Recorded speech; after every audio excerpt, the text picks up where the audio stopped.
دیوان خدای مهربان در پناهت یا علی جویان تمام عاشقان در پناهت یا علی جویان تمام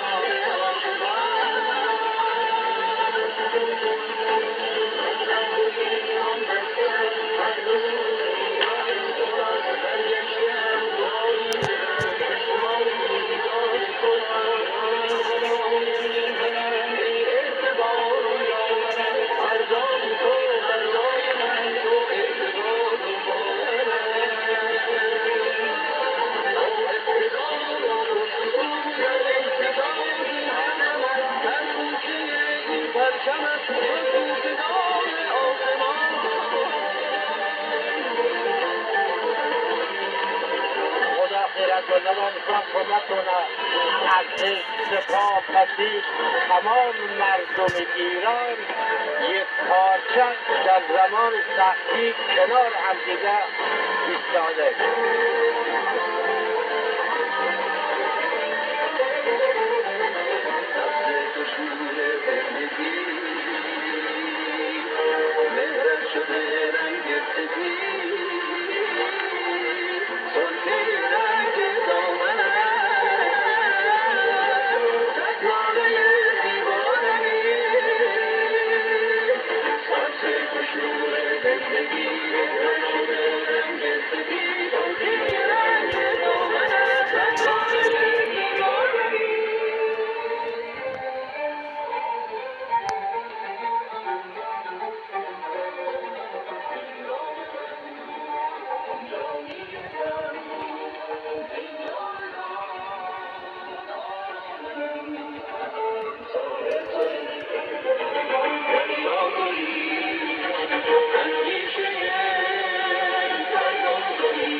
چون که عاشقی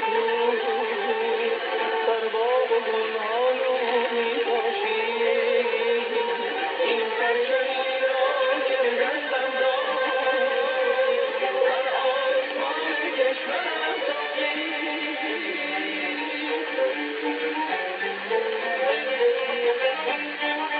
آرامش سبز شماییست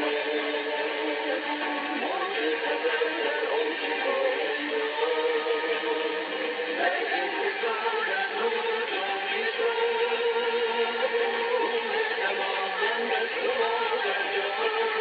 شنونده‌هایی داریم که از رادیو ایران و رادیو نوا میزبان ما هستند. ما عزیزانی هم داریم که از شبکه‌های استانی با ما همراه شدن و صدای ما رو میشنوند. از براتون سلام مجدد داریم. عرض ادب، خیلی ممنونم که همراه ما هستید.